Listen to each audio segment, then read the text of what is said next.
Welcome बच्चों। आज हम लोग पढ़ेंगे present continuous tense. Present continuous का दूसरा नाम क्या है?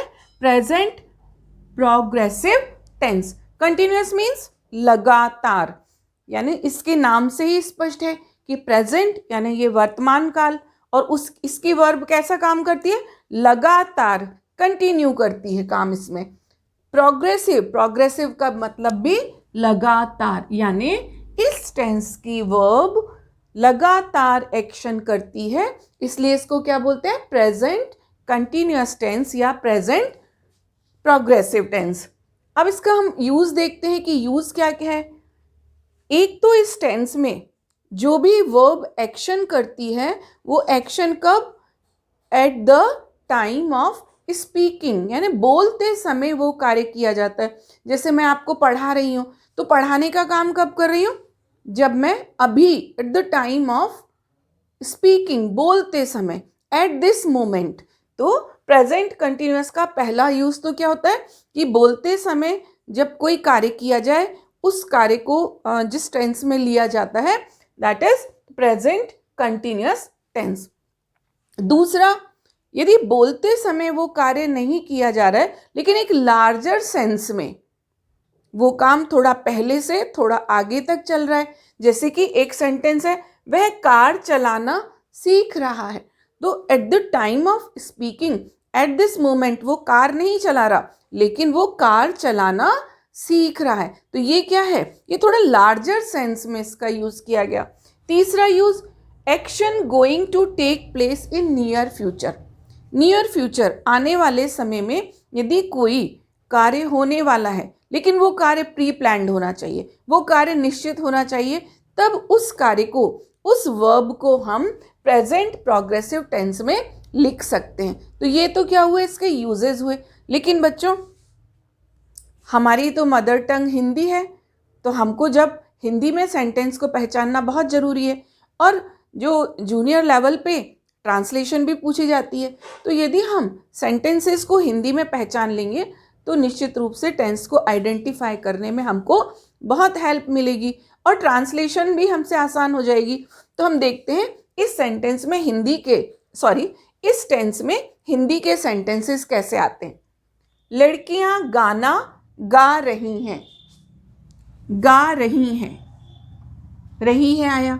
बच्चे आपस में झगड़ रहे हैं, वह कार चलाना सीख रहा है, वह अपना कार्य कर रही है।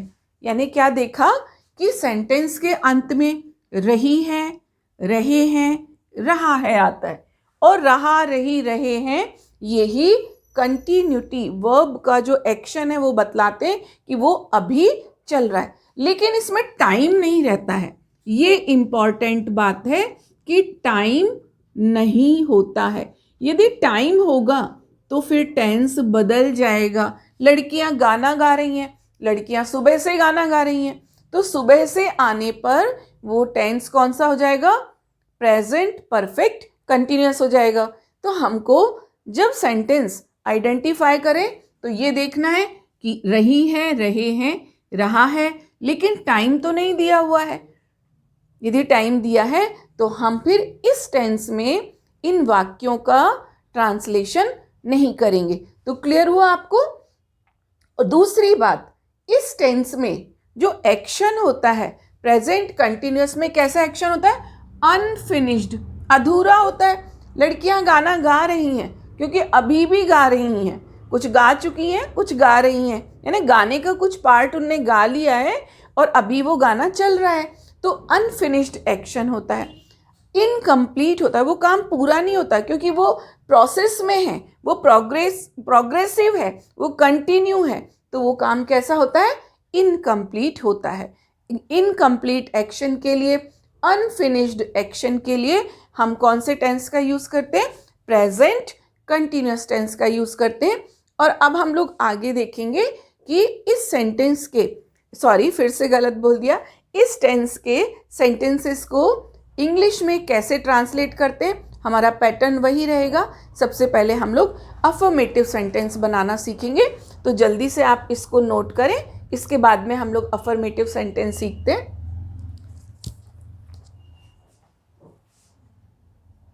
और अब हम देखते हैं कि प्रेजेंट कंटिन्यूअस टेंस में अफर्मेटिव सेंटेंस को कैसे बनाया जाता है। अफर्मेटिव सेंटेंस क्या होते हैं? जो कि अफर्मेशन देते हैं, इसमें कोई काम हो रहा होता है, ना तो वो इंट्रोगेटिव होता है यानी ना तो उसमें कोई प्रश्न पूछा जाता है और ना ही कोई नेगेटिव यानी नॉट का यूज होता है। तो जो इस टेंस के अफर्मेटिव सेंटेंस होते हैं उसमें देखिए सबसे पहले सब्जेक्ट आता है, इसके बाद में या तो इज या एम या आर। ये इज एम आर हम लोग प्रेजेंट इंडेफिनिट में पढ़ चुके हैं कि ये किससे बनते हैं? बेस वर्ब बी की V1 फॉर्म होती है इज एम आर। लेकिन यहां पर ये इज या एम या आर हेल्पिंग वर्ब का काम कर रहे हैं, जबकि प्रेजेंट इंडेफिनिट में इन्होंने is am are main verb की तरह यूज हुए थे। ये बी का V1 फॉर्म है। इसके बाद में वर्ब आईएनजी आएगा यानी मेन वर्ब में आईएनजी लगेगा यानी V4 फॉर्म आएगी, आईएनजी की फॉर्म V4। इसके बाद में ऑब्जेक्ट आएगा और यदि कुछ अदर वर्ड्स दिए हैं तो वो हम अदर वर्ड्स लिख देंगे और फिर फुल स्टॉप लगा देंगे। सेंटेंस देखते हैं। मोहन एक पत्र लिख रहा है। सब्जेक्ट क्या है इसमें? कौन लिख रहा है? मोहन। मोहन लिख दिया। मोहन सिंगुलर है इसलिए इसके साथ इज आएगा। हमेशा सिंगुलर के साथ में इज आएगा यानी सिंगुलर में क्या क्या आता है? या तो ही, शी, इट और कोई भी सिंगुलर नाउन यानी कोई भी नेम, इनके साथ में इज का यूज किया जाएगा। आई के साथ में हमेशा एम आता है और वी, यू, दे और कोई भी प्लूरल नाउन हो इनके साथ में आर का यूज किया जाएगा। क्लियर? एक से अधिक नाम हो, बॉयज हो, गर्ल्स हो, इस तरह का प्लूरल हो सब्जेक्ट पर तो आर का यूज किया जाएगा। Mohan is writing a letter. अब यहां देखो, लड़के फुटबॉल खेल रहे हैं। बॉयज, बॉयज क्या है? प्लूरल है तो प्लूरल के साथ में आर। प्ले में आईएनजी, प्लेइंग फुटबॉल। क्या खेल रहे हैं? ये इसका ऑब्जेक्ट हो गया। वर्ब का जिस पर प्रभाव पड़ता है, वर्ब जिस पर अपना एक्शन करती है वो ऑब्जेक्ट, तो ये ऑब्जेक्ट हो गया। वह अपना कार्य कर रहा है। He is doing his work. He है, सिंगुलर है, इसके साथ इज आ गया, फिर यहाँ पे डूइंग, ये मेन वर्ब हो गई। इंडेफिनिट टेंस में डू नॉट या डज नॉट कैसे आते हैं? हेल्पिंग वर्ब की तरह आते हैं इस तरह, लेकिन वो मेन वर्ब भी होती है। वह अपना काम करता है तो हमने देखा डू या डज मेन वर्ब की तरह भी और हेल्पिंग वर्ब की तरह भी। तो ही is doing his work. His position बतला रहा है, ही अपना, तो यहां पर आ गया his. He is doing his work. तो ये कौन से सेंटेंस हुए? ये हुए अफर्मेटिव सेंटेंस। अब नेगेटिव सेंटेंस बनाना, तो नेगेटिव सेंटेंस में हम इन्हीं सेंटेंसेस को नेगेटिव बना लेते हैं। मोहन एक पत्र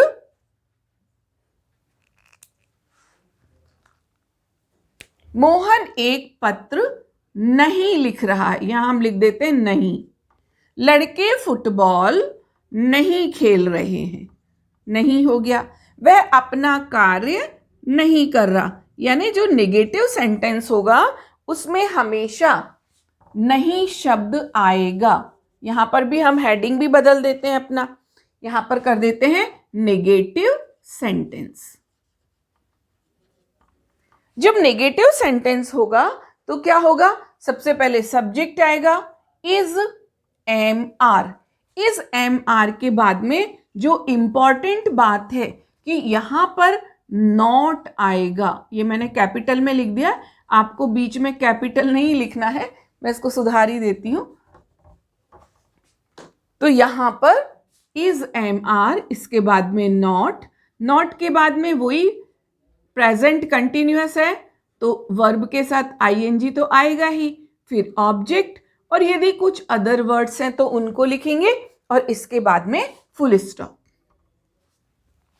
अब हमारा सेंटेंस क्या है? मोहन एक पत्र नहीं लिख रहा है, तो हम क्या लिखेंगे? मोहन, मोहन के साथ इज, इसके बाद में हम यहां पर क्या लिखेंगे, not. Mohan is not writing a letter. Not की पोजीशन हेल्पिंग वर्ब और मेन वर्ब के बीच में, ये इंपॉर्टेंट हमको याद रखना है। छोटे बच्चे गलतियां कर देते हैं, नॉट को कभी इधर सब्जेक्ट के बाद लगा देते हैं या इधर लगा देते हैं, तो ये ध्यान रखना है।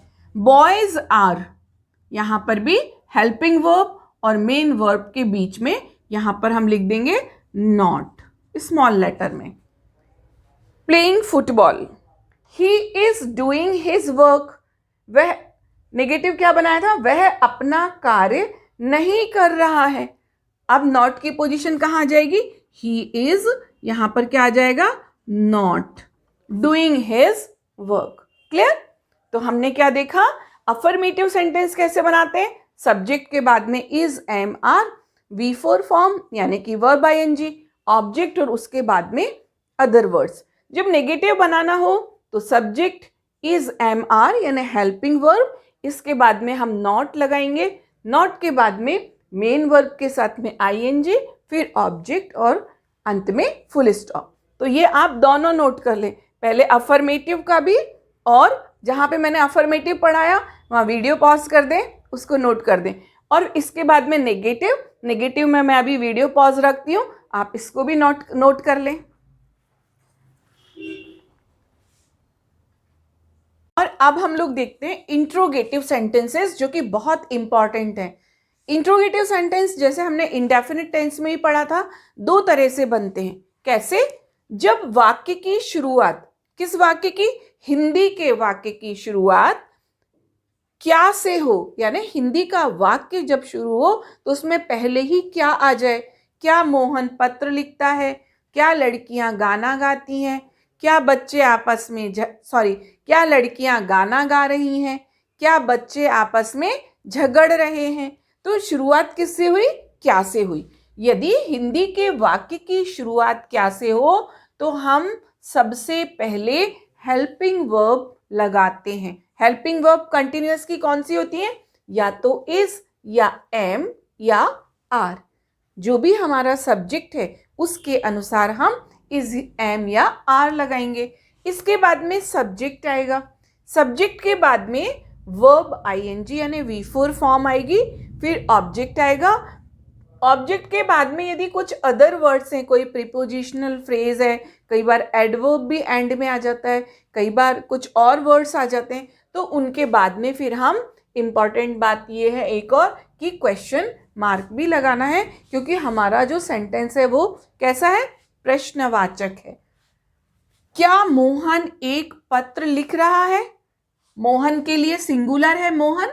देखो क्या से शुरू हुआ, क्या से शुरू होते ही हम समझ गए कि हमको हेल्पिंग वर्ब इज, एम या आर में से कोई एक लगाना है। सिंगुलर है इसलिए इज लगाया। Is Mohan writing a letter, simple बिल्कुल। यहाँ पर क्वेश्चन मार्क लगाना जरूरी है। ये भी जो सेंटेंस में ट्रांसलेशन में जितना सही लिखना जरूरी है, उतना ही यहाँ पर पंक्चुएशन का यूज करना भी, सही पंक्चुएशन का यूज करना जरूरी है। अब देखो दूसरी तरह के सेंटेंस, वाक्य के बीच में क्वेश्चन वर्ड हो। क्वेश्चन वर्ड ज्यादातर WH वर्ड होते हैं, वॉट है, वेयर है, वेन है, विच है, वाई है। तो ये सारे के सारे वर्ड, हाउ है, ये क्वेश्चन वर्ड्स होते हैं। एक आप लोगों को मैंने प्रोनाउन पढ़ाया था, इंट्रोगेटिव प्रोनाउन। इस प्रोनाउन में जो ये WH वर्ड होते हैं ये प्रोनाउन का फंक्शन करते हैं। हालांकि इंट्रोगेटिव प्रोनाउन का यहाँ पर कोई कनेक्शन नहीं है, लेकिन वो WH वर्ड कौन से होते हैं वो, यदि आप इंट्रोगेटिव प्रोनाउन पढ़ा होगा तो आप बहुत अच्छे से फेमिलियर होंगे कि ये हमारे WH फैमिली है। तो यदि वाक्य के बीच में क्वेश्चन वर्ड यानी क्या, कौन, कहाँ बीच में आए, तब हमको हेल्पिंग वर्ब का यूज ना करके WH वर्ड का यूज करना है, यानी इंट्रोगेटिव वर्ड्स का यूज करना है। कैसे, मोहन क्या लिख रहा है। देखो बीच में क्या आया, क्या शब्द आया ना, अब बीच में आया मोहन क्या लिख रहा है, तो हम इसके ट्रांसलेशन क्या करेंगे, क्या के लिए इंग्लिश में आता है व्हाट। अब मोहन तो सिंगुलर है तो यहां पर हम लिख देंगे व्हाट इज मोहन राइटिंग। हमको लेटर नहीं लिखना है, क्योंकि ये तो क्वेश्चन है ना कि मोहन क्या लिख रहा है, लेटर तो उसका आंसर है। तो हमको ऑब्जेक्ट के बारे में व्हाट लगा के यदि हम क्वेश्चन करें तो आंसर में ऑब्जेक्ट आता है, तो हमको ऑब्जेक्ट को छोड़ देना है। What is Mohan writing? Clear? यहां पर जो क्वेश्चन वर्ड की पोजीशन है ये हमको याद रखनी है कि क्वेश्चन वर्ड हमेशा अब शुरू में आएगा और शुरू में आने के बाद में फिर हेल्पिंग वर्ब आएगी। जो क्वेश्चन वर्ड है वो पहले लिखा जाएगा और इसके बाद में हेल्पिंग वर्ब लिखनी है। हेल्पिंग वर्ब के बाद में सब्जेक्ट, वर्ब, आईएनजी और ऑब्जेक्ट। लेकिन इसमें भी थोड़ा सा चेंज आएगा, भी आप देखिएगा। सबसे पहले हमको क्या लिखना है? Question word. क्वेश्चन वर्ड के बाद में सब्जेक्ट के अनुसार हेल्पिंग वर्ब, फिर सब्जेक्ट आएगा, फिर वर्ब आईएनजी आएगा, फिर ऑब्जेक्ट आएगा और कुछ अदर वर्ड्स दिए हैं तो उनको बाद में, और आखिर में क्वेश्चन मार्क। कौन पत्र लिख रहा है? अब जब कौन लगा के प्रश्न करते हैं तो आंसर में हमेशा सब्जेक्ट आता है, कर्ता आता है। तो हमको अब कर्ता नहीं लिखना है। कौन के लिए इंग्लिश में क्या होता है? हु। कौन पत्र लिख रहा है? रहा है से हमको पता चल गया कि ये सिंगुलर सब्जेक्ट है, तो हम यहां पर क्या करेंगे? इज।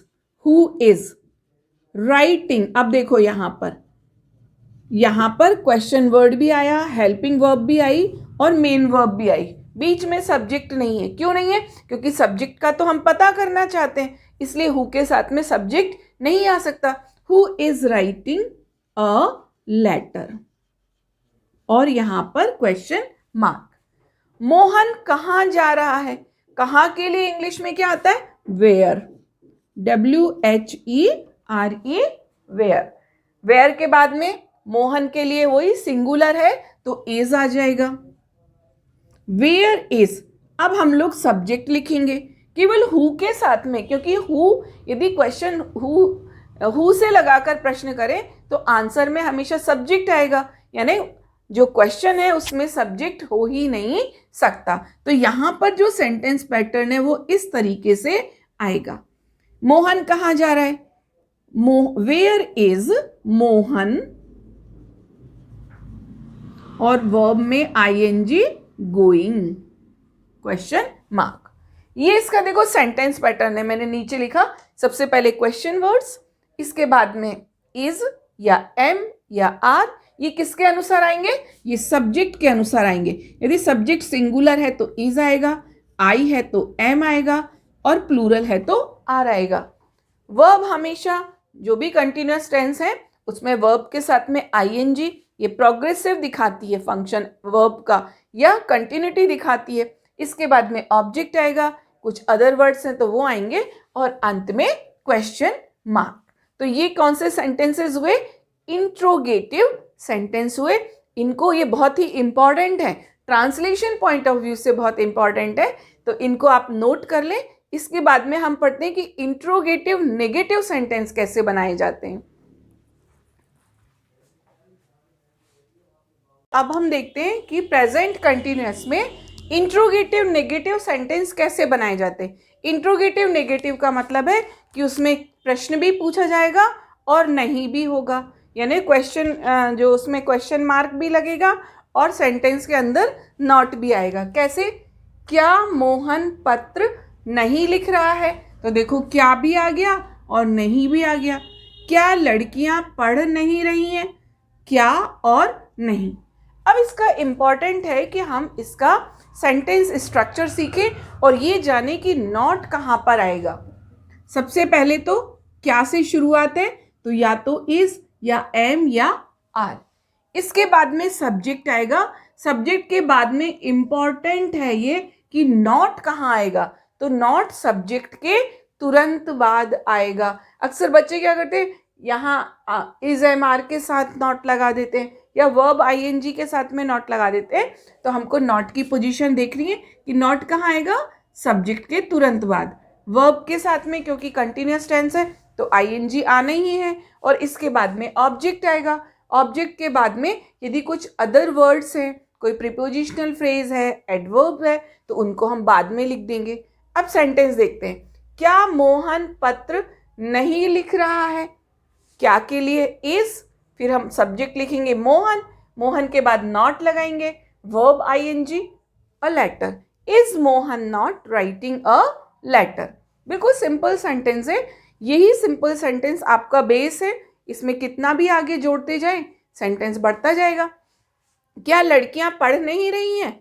लड़कियां प्लूरल है, आर गर्ल्स नॉट स्टडीइंग। तो ये क्या हुआ? और अंत में क्वेश्चन मार्क। इस पंक्चुएशन को भी हमको याद रखना है। तो ये हमने जो प्रेजेंट कंटिन्यूअस की ट्रांसलेशन सीखी कि प्रेजेंट कंटिन्यूअस के सेंटेंसेस को पहले तो हम हिंदी में पहचानने के बाद में उस सेंटेंस का प्रकार जाने कि वो अफर्मेटिव है, नेगेटिव है, इंट्रोगेटिव है या इंट्रोगेटिव नेगेटिव है। जब हम उसको हिंदी में आइडेंटिफाई कर लें तो जो हमारा सेंटेंस स्ट्रक्चर है उसमें उस सेंटेंस को फ्रेम करें ताकि वो सेंटेंस बिल्कुल सही बन जाए। तो ये हमने सीखा कि हिंदी में सिंपल प्रेजेंट के सेंटेंसेस को कैसे इंग्लिश में ट्रांसलेट करते हैं। लेकिन अभी भी एक समस्या है कि ये जो वर्ब आईएनजी है, वर्ब में जो V1 फॉर्म जो वर्ब की है, जब उसमें आईएनजी लगता है तो वो अलग अलग तरह से आईएनजी लगता है। कहीं पर लास्ट जो लेटर है वो डबल हो जाता है, कहीं पर कुछ डिलीट हो जाता है, कहीं पर कुछ और। तो थोड़े से रूल्स हैं, हम उन रूल्स को भी देख लेते हैं ताकि और भी हमारी अच्छी प्रैक्टिस हो जाए और गलतियां कम से कम हो। इसको नोट कर ले। और अब हम लोग कुछ रूल्स सीखेंगे कि जब वर्ब में आईएनजी लगता है तो आईएनजी लगने से वर्ब में क्या चेंज होता है। वैसे तो बच्चों ये जो नियम है ये सिलेबल स्ट्रेस्ड है कि अनस्ट्रेस्ड है इस पर बेस है। लेकिन अभी क्योंकि हम लोग अभी ग्रामर पढ़ रहे हैं तो ये जो सिलेबल्स के बारे में, स्ट्रेस सिलेबल क्या होता है, अनस्ट्रेस, अभी इस टॉपिक को शुरू नहीं करते क्योंकि इसमें हम अपना जो हमारा मकसद है कि हम ट्रांसलेशन सीखें उससे हम थोड़ा हट जाएंगे। फिर भी कोशिश करते हैं कि ये जो रूल्स हैं इन्हीं के आधार पर हमको काफ़ी आइडिया हो जाएगा कि वर्ब में आईएनजी ऐड होने पर उसमें क्या चेंज होते हैं। देखो, पहला, वर्ब का अंतिम लेटर यदि ई हो, वर्ब के अंत में यदि ई आए तो जब आईएनजी लगाएंगे तो ई को हटा देते हैं। कैसे? कम में आईएनजी लगता है तो क्या होता है? कमिंग, ई हट जाता है, आई आ जाता है। सेम गिव में भी ई है, यहाँ भी make, take, write, shake, live, इनमें जब आईएनजी जोड़ेंगे तो ई हटा के ही उसमें आईएनजी लगाया जाएगा। दूसरा नियम देखते हैं, वर्ब के अंत में कॉन्सोनेंट, वर्ब के अंत में कॉन्सोनेंट को हिंदी में कहते हैं व्यंजन। इंग्लिश में टोटल 26 लेटर्स होते हैं जिसमें से 5 वाउल होते हैं, A-E-I-O-U, और 21 कॉन्सोनेंट्स होते हैं। तो यदि वर्ब के अंत में कॉन्सोनेंट आए और उसके पहले एक वाउल हो, ये देखो ये कॉन्सोनेंट हो गया और इसके पहले एक ये वाउल, वाउल को हम यहाँ लिख लेते हैं A-E-I-O-U। तो कॉन्सोनेंट के पहले वाउल आ गया तो क्या होगा? ये जो कॉन्सोनेंट है ये आईएनजी लगाने के पहले इसको डबल करना पड़ेगा। कैसे? स्टॉप, स्टॉपिंग, सिट, सिटिंग हो जाएगा। आप स्पेलिंग देखें कभी किसी लेसन में, कट डबल टी आता है, put double T, run double N. Actual में यहाँ पर स्ट्रेस्ड और अनस्ट्रेस्ड सिलेबल का भी रोल है कि डबल क्यों हो रहा है, लेकिन अभी हम इस जो रूल को बहुत आगे नहीं ले जाना चाहते, तो आप इतने ही आधार पर ये समझ सकते हैं कि ये डबल क्यों हुआ। रूल नंबर 3, यदि अंत में, किसके अंत में? वर्ब के अंत में। इधर आ जाती हूँ। यदि वर्ब के अंत में या तो वाई आए या डबल एल आए तो जब आईएनजी लगाएंगे तो वाई हटाना नहीं है, ना ही ये डबल एल है। आप इसको 11 ना समझें, ये डबल एल है, ये डबल एल ऐसा, ठीक, को नहीं हटाते हैं। जबकि जब हम लोग इंडेफिनिट टेंस पढ़ते थे तो क्या उसमें क्या था? वाई को हटाया, IES लगा दिया। तो वो कंफ्यूज नहीं होना है हमको, तो हम यहाँ पर आईएनजी में ना तो वाई हटाएंगे और ना ही डबल एल को। क्राइंग, CRYING, जब आईएनजी लगेगा तो क्राई की स्पेलिंग वही रहेगी, बस आईएनजी जुड़ जाएगा। सेम ऐसा ही हम बाय में करेंगे तो बाइंग हो जाएगा। फ्लाई, फ्लाइंग, किल, किल में देखो डबल एल है, आईएनजी लगा, कोई चेंज नहीं, किलिंग। कॉल, डबल एल है, कॉलिंग। सेल, डबल एल है, आईएनजी जोड़ना भर है। टेल, डबल एल है, आईएनजी जोड़ना है। प्ले, वाई आया, आईएनजी लगाना है। तो सॉरी, तो हमको इस नियम के अनुसार आईएनजी को लगाना है। ये तीनों नियम आप लोग अपनी कॉपी में नोट कर लें। मैं वीडियो को यहाँ पॉज करूँगी, आप इसको नोट करें, स्क्रीनशॉट ले लें और फिर आगे थोड़े से और नियम देखते हैं। थोड़े से और रूल्स को देखते हैं कि प्रेजेंट कंटिन्यूअस में वर्ब को आईएनजी लगाने में उसमें क्या चेंजेस होते हैं। पहला देखते हैं, पहले तो हम पढ़ चुके हैं आगे का। वर्ब के अंत में यदि कॉन्सोनेंट हो, कॉन्सोनेंट हम लोग जान चुके हैं, ए ई आई ओ यू को छोड़कर रेस्ट ऑफ द लेटर्स हैं, 21 लेटर्स होते हैं, वो सब कॉन्सोनेंट होते हैं। यदि वर्ब के अंत में कॉन्सोनेंट हो और उसके पहले 2 वॉवल हो, अभी वर्ड से समझेंगे, तो लास्ट कॉन्सोनेंट को डबल नहीं करते। इसके पहले हमने क्या देखा था, यदि एक कॉन्सोनेंट हो और उसके पहले एक वाउल हो तो हम उसको डबल कर देते हैं। लेकिन यदि लास्ट में कॉन्सोनेंट हो और उसके पहले 2 वाउल्स हो तो फिर उस कॉन्सोनेंट को डबल नहीं करते। कैसे? रीड, देखो रीड में यहाँ डी है और ये दोनों वाउल्स हैं, तो यहाँ पर रीडिंग की स्पेलिंग में डी डबल नहीं हुआ। ठीक इसी तरीके से वीप, पी कॉन्सोनेंट है, डबल ई 2 वाउल्स हैं, जब इसमें आईएनजी लगा तो इसमें डबल पी नहीं होगा। Meet, sleep, keep, wait, hear, ये मैंने जानबूझ के हियर वर्ब ली है। हियर से हियरिंग, जब हमने अभी प्रेजेंट इंडेफिनिट पढ़ा था तो मैंने आपको बताया था कि जो स्टेटिव वर्ब्स होती हैं उनकी आईएनजी फॉर्म नहीं होती है, और कुछ वर्ब की आईएनजी फॉर्म होने पर वो क्या हो जाती हैं, उनका अर्थ बदल जाता है। तो हियरिंग का क्या बताया था, हियर यानी सुनना, हियरिंग यानी सुनवाई। तो हमारा रिवीजन भी हो गया कि स्टेटिव वर्ब्स जब आईएनजी यदि उनमें आता है तो उनका मीनिंग, ओरिजिनल मीनिंग बदल जाता है।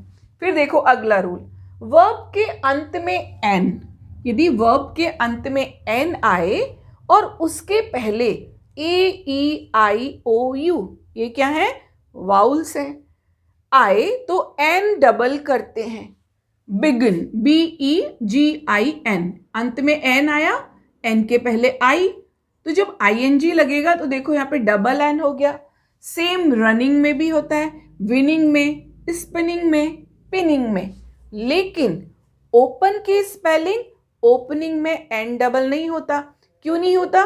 क्योंकि जब हम स्ट्रेस्ड और अनस्ट्रेस्ड सिलेबल के बारे में जानेंगे तब हम इस बात को क्लियर कर पाएंगे कि ओपन में एन डबल क्यों नहीं होता। तो जब आगे कभी हम लोग मैं आपको फोनेटिक्स पढ़ाऊंगी तब हम इस बात को वहाँ पे क्लियर करेंगे कि यहाँ पर डबल एन क्यों नहीं आया।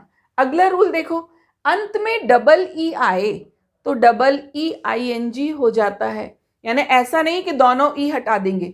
सी, S double E C I N G, seeing. वैसे तो सी क्या है, स्टेटिव वर्ब है, लेकिन इसमें आईएनजी लगने से ये क्या बन जाएगी, ये जेरेंड बन जाएगी, यानी वर्बल नाउन बन जाएगी। तो इसलिए यहाँ पर वैसे तो वर्ब के रूप में आईएनजी नहीं आएगा, लेकिन आईएनजी लगने से ये जेरेंड बन जाती है। जब आगे हम लोग क्लॉज पढ़ेंगे तो ये चीज़ आपको वहाँ पर क्लियर होगी। फ्ली, फ्लीइंग, यदि डब्ल्यू वाई और एक्स आए तो इसमें कुछ हटता नहीं है, सीधा सीधा आईएनजी लग जाता है। Fix, fixing, enjoy, enjoying. तो ऐसी बहुत सारी वर्ब्स हैं जो हम लोग डे टू डे लाइफ में जिनमें आईएनजी लगाते हैं, उनमें चेंजेस करते हैं, लेकिन ये पता नहीं होता कि ये क्यों हटा, ये क्यों आया। तो सबसे अच्छा तरीका, इसमें आईएनजी लगाने में भी बच्चों से गलतियां हो जाती हैं, खासकर जहाँ पर डबल करना पड़ता है तो वहाँ पर वो गलती कर देते हैं। तो सबसे अच्छा तरीका यही है कि आप जो भी लेसन पढ़ें, देखिए हर लेसन में मेन वर्ब के बिना कोई लेसन, कोई सेंटेंस नहीं बन सकता, और हर लेसन में कुछ ना कुछ सेंटेंसेस तो कंटिन्यूस टेंस में रहेंगे ही। तो हम देखें कि उसकी वर्ब आईएनजी लगने पर कैसे चेंज हो रही है, उस चेंज को हम लोग याद रखें और लगातार प्रैक्टिस करते रहें। इस वीडियो में, क्योंकि मेरे ख्याल से अब वीडियो की लेंथ भी थोड़ी बढ़ती जा रही है, एक साथ इतना सारा आपको समझाना और उस बात को फिर आप इकट्ठा एक साथ पढ़ें तो वो थोड़ा सा ठीक नहीं रहेगा, इतनी एकाग्रता बच्चों में नहीं रहती है। तो इसके बाद में जो इससे भी ज़्यादा इम्पॉर्टेंट है, प्रेजेंट कंटिन्यूअस के यूजेस हमको जानना है। ये तो जब हम हिंदी का सेंटेंस समझ गए तो उसको ट्रांसलेशन कर रहे हैं। मान लीजिए हमारा टेंस पे कमांड हो गया, अब हमको हिंदी के बिना ही डायरेक्ट कंटिन्यूअस टेंस को यूज़ करना है, तो कब यूज़ करें ये हम लोग नेक्स्ट वीडियो में देखेंगे। बच्चों ये जो सारे वीडियोज़ हैं, चाहे वो नाउन के हों, चाहे प्रोनाउन के हों, और चाहे प्रीपोजिशन के हों या फिर अभी टेंस के हों, बहुत ही एजुकेटिव हैं, बहुत ही इंफॉर्मेटिव हैं और बहुत ही यूज़फुल हैं। आप इनको लगातार देखिए, ये हमेशा आपके काम में आने वाले हैं। आपके क्लास तक, जिस भी क्लास में आप हैं उस क्लास के लिए यूज़फुल नहीं है, आगे भी जब आप कोई कॉम्पिटिटिव एग्ज़ाम्स देते हैं तो ये जो बेसिक्स हैं ये आपको उस समय बहुत फ़ायदेमंद होंगे। तो आप इनको लगातार देखें, अपने फ्रेंड्स में शेयर करें ताकि उनको भी ये जानकारी हो, उनको भी फ़ायदा मिल सके। अगले वीडियो तक के लिए जय हिंद।